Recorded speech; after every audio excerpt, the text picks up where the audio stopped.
नमस्कार and welcome to मित्र ज्ञान। आज हम एक नई सीरीज चालू कर रहे हैं जिसमें हम आपको पूरी की पूरी एम लक्ष्मीकांत कंप्लीट कराने वाले हैं। ठीक है, इसका जो पहला चैप्टर है वो काफ़ी बड़ा है।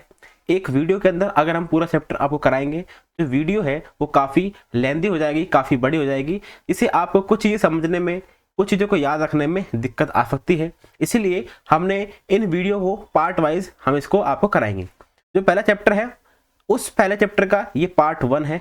ठीक है, जिसके अंदर हम रेगुलेटिंग एक्ट 1973 के बारे में आज पढ़ेंगे, जिसको हिंदी में रेगुलेटिंग अधिनियम 1773 कहते हैं। तो चलिए वीडियो शुरू करते हैं बिना किसी देरी के। सबसे पहले हम बात करेंगे ब्रिटिश ईस्ट इंडिया कंपनी की। तो देखिए, जो ब्रिटिश ईस्ट इंडिया कंपनी है उसकी स्थापना होती है 1600 में। ठीक है, इसकी स्थापना कहाँ पर होती है? ये यूके में होती है 1600 में।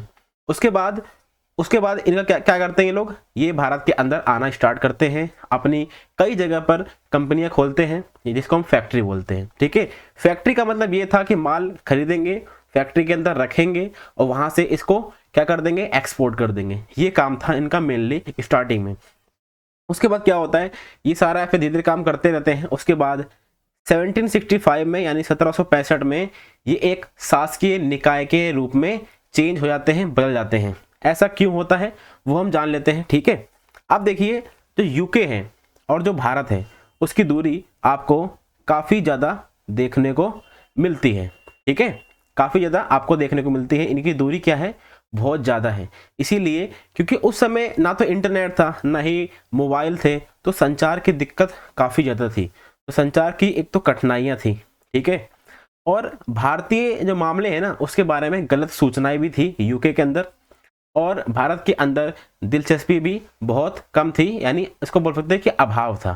ठीक है, इसी कारण से जो यूके है उन्होंने कई सालों तक भारत के ऊपर ज़्यादा ध्यान नहीं दिया। ठीक है, लेकिन होता क्या है, देखिए, बक्सर की लड़ाई होती है 1764 में यानी 1764 में। जब बक्सर की लड़ाई में ब्रिटिश ईस्ट इंडिया कंपनी जीत जाती है, उससे क्या होता है, तो उससे जो कंपनी है उनको बंगाल का, बिहार का, उड़ीसा का दीवानी अधिकार मिल जाता है। दीवानी अधिकार का मतलब क्या है कि आपको टैक्स को इकट्ठा करने का अधिकार मिल गया, यानी राजस्व एकत्र करने का अधिकार मिल गया। अब इससे क्या हुआ, जो कंपनी है धीरे धीरे जो भारतीय जो मामले थे ना उसमें हस्तक्षेप करने लगी, उसके अंदर जाने लगी, घुसने लगी। अब इससे होता क्या है? इससे ये होता है कि जैसे कि मैंने आपको बताया कि जब बक्सर की लड़ाई होती है 1764 में, उसमें ईस्ट इंडिया कंपनी जीत जाती है।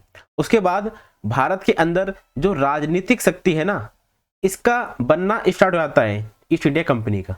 ठीक है, अब जीतता कौन है? ईस्ट इंडिया कंपनी की तरफ से रॉबर्ट क्लाइव क्या कर रहे थे? वॉर का नेतृत्व कर रहे थे और ये जीत जाते हैं। जब ये जीत जाते हैं तो इनको क्या मिलती है? इनको मिलता है एक, जैसे कि हमने आपको बताया, यहाँ पे क्या मिलता है? दीवानी अधिकार मिलते हैं। दीवानी अधिकार मिलने के बाद ये क्या करते हैं, बंगाल जो प्रेसिडेंसी थी ना, बंगाल के अंदर प्रशासन के द्वैध पद्धति की स्थापना करते हैं। द्वैध पद्धति का मतलब क्या है कि जो ये 3 जगह हैं, जैसे कि बंगाल, बिहार और उड़ीसा। ठीक है, अब यहाँ पे करते क्या है कि जो वास्तविक शक्ति होगी ना, वास्तविक जो शक्ति होगी और जो कर इकट्ठा करने की शक्ति होगी वो किसके पास होगी? वो तो कंपनी के पास होगी। लेकिन जो और सारी चीजें हैं ना, जैसे कि नागरिक प्रशासन या फिर उत्तरदायित्व, ये सब किसके पास होगा? ये होगा बंगाल के नवाब के पास। यानी सारे पैसे जाएंगे किसके पास? कंपनी के पास। लेकिन कहीं पर चोरी हो जाती है, कोई किसी को मार देता है, तो उसके लिए सब कहाँ पे जाएंगे? बंगाल के नवाब के पास जाएंगे। इसी को हम बोलते हैं प्रशासन का द्वैध पद्धति या फिर प्रशासन का द्वैध शासन।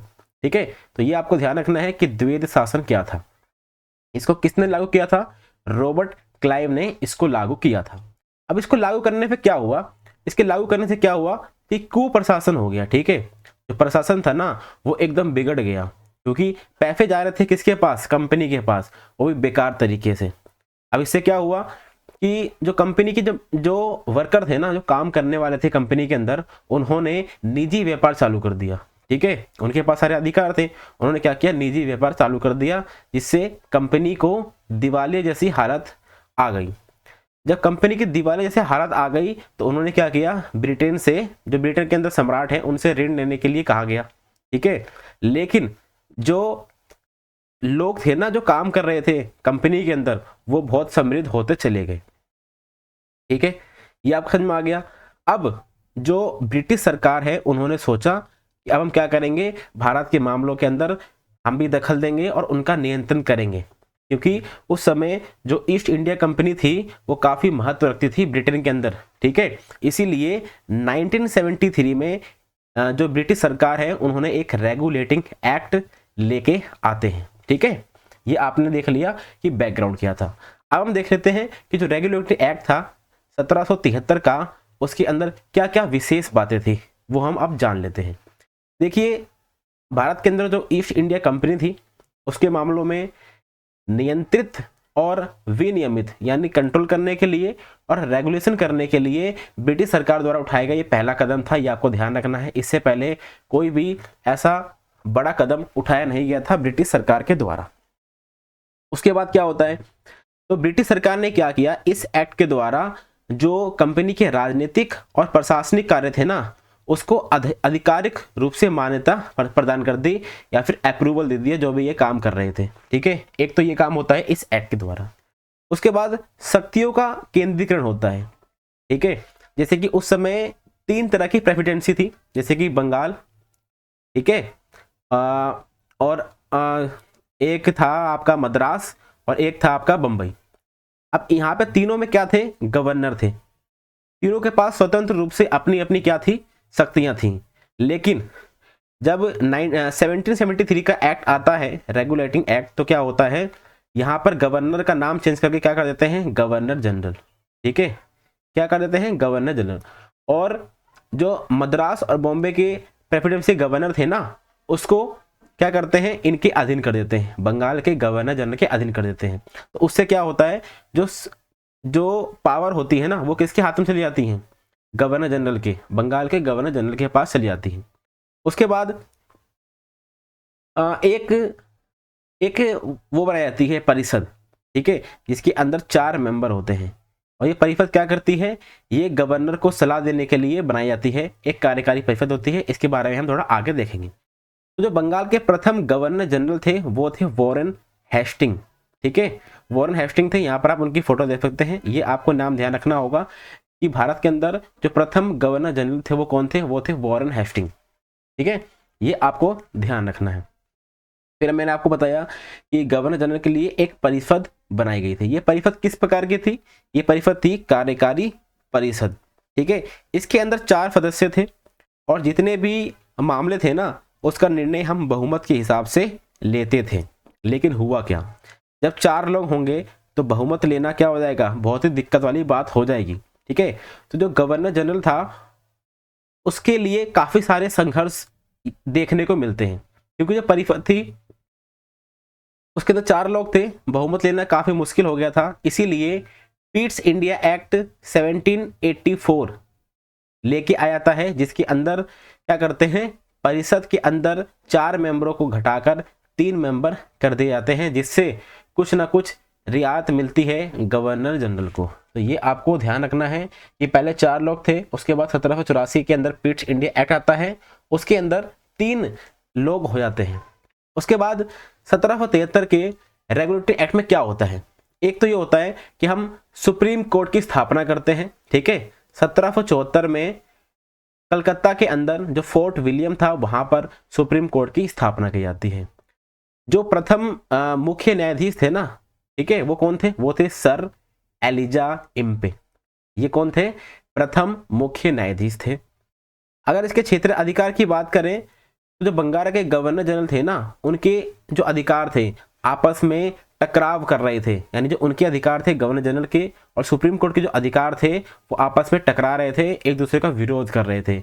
इन्हीं चीज़ों को दूर करने के लिए 1781 में एक संशोधन लेके आ जाता है इसके अंदर, वो हम आपको आगे आने वाली वीडियो में हम आपको अच्छे से बताएंगे।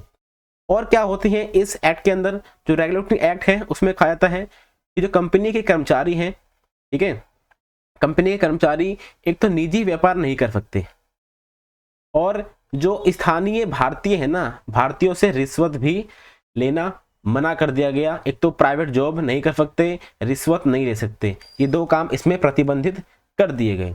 ठीक है, उसके बाद क्या होता है, कोर्ट ऑफ डायरेक्टर्स बनते हैं। ठीक है, कहाँ पर, यूके में। जो कोर्ट ऑफ डायरेक्टर्स होते हैं वो राजस्व, नागरिक और सैन्य मामले पर नियंत्रण रखते हैं। ठीक है, तो ये आपको बहुत अच्छे पे ध्यान रखना है। तो ये आपने क्या देख लिया कि जो रेगुलेटरी एक्ट था 1773 का, उसके अंदर क्या क्या विशेषताएं थी वो आपने पढ़ ली। अब हम थोड़े दोष देख लेते हैं कि इसके अंदर क्या क्या कमियां थी। सबसे बड़ी कमियां क्या थी, मैंने आपको बताया जो गवर्नर जनरल था उनके पास कोई भी वीटो शक्ति नहीं थी। ठीक है, जो काउंसिल थी उनके हिसाब से इनको काम करना था, इसलिए वो सारी दिक्कतें आपको देखने को मिल रही थी। उसके बाद भारतीय जो आबादी थी उनकी चिंताओं का समाधान तो किया ही नहीं गया था। ठीक है, बिल्कुल भी नहीं किया गया था। और जो कंपनी के राजस्व थे वो दे रहे थे। ठीक है, ठीक है। अब इससे आगे क्या होता है, कंपनी के जो अधिकार थे ना, जो एम्प्लॉय थी यहाँ पे जो काम करते थे वो क्या कर रहे थे, भ्रष्टाचार बहुत ज़्यादा कर रहे थे। ये हमने आपको बताया कि दोष हैगा। फिर सर्वोच्च न्यायालय की जो शक्तियाँ थी अच्छी तरह से परिभाषित नहीं की गई थी। इसकी वजह से क्या हो रहा था, जो गवर्नर जनरल थे उनके साथ इनका टकराव हो रहा था। ठीक है, ये सारी चीज़ें आपको देखने को मिलती हैं दोष के अंदर। अगर आपसे कोई पूछता है कि जो अधिनियम था 1773 का यानी रेगुलेटरी एक्ट, उसको लाने के पीछे क्या कारण थे, क्या आप इसका जवाब दे पाएंगे? चलिए एक बार दोबारा से इसको हम एक स्ट्रक्चर वे में आपको बताने की कोशिश करते हैं। हुआ क्या था कि ईस्ट इंडिया जो कंपनी थी वो गंभीर वित्तीय संकट में आ गई थी। क्यों आ गई थी? क्योंकि भ्रष्टाचार बहुत ज़्यादा कर रहे थे इनके वर्कर। ठीक है, इसीलिए 1772 में ब्रिटिश सरकार से 1 मिलियन पाउंड का ऋण मांगा गया था।